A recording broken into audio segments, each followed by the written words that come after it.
The night I signed the contract, I thought life had finally turned. 25 million. More than money. Vindication. I wanted to see her face when I told her, but when I opened the door, she wasn't waiting with a smile. She was on our bed, her lips locked to my boss's, the same man who had fired me a week earlier.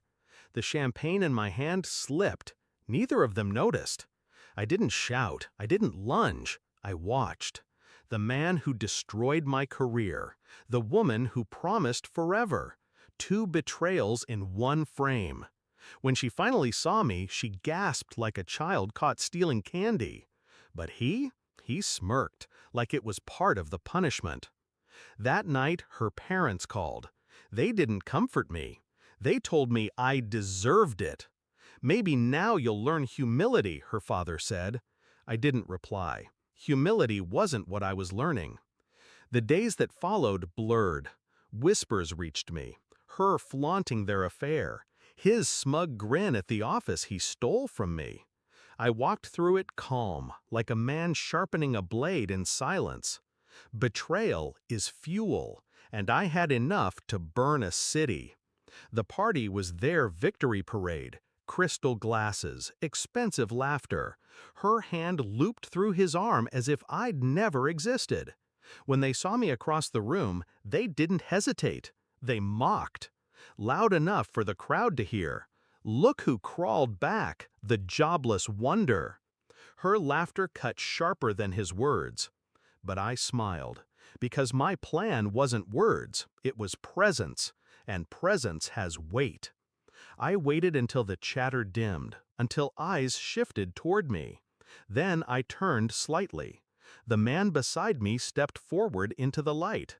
Their lover, their shield, went pale. His glass slipped from his hand, shattering across marble. "Oh my God," he whispered. His voice cracked, carrying through the stunned silence.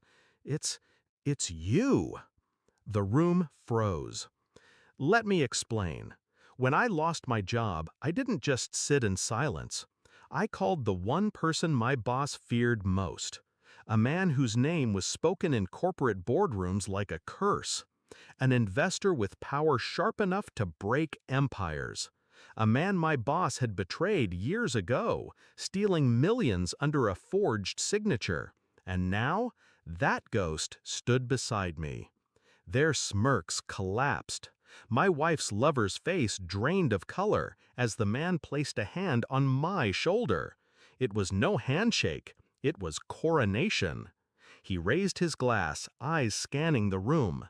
"Tonight, I celebrate a new partnership, one that will erase certain parasites." Gasps rippled through the crowd. Everyone knew who he meant.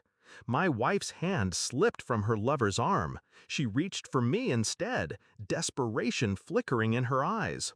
But I didn't move. She wasn't reaching for me. She was reaching for the man I had become.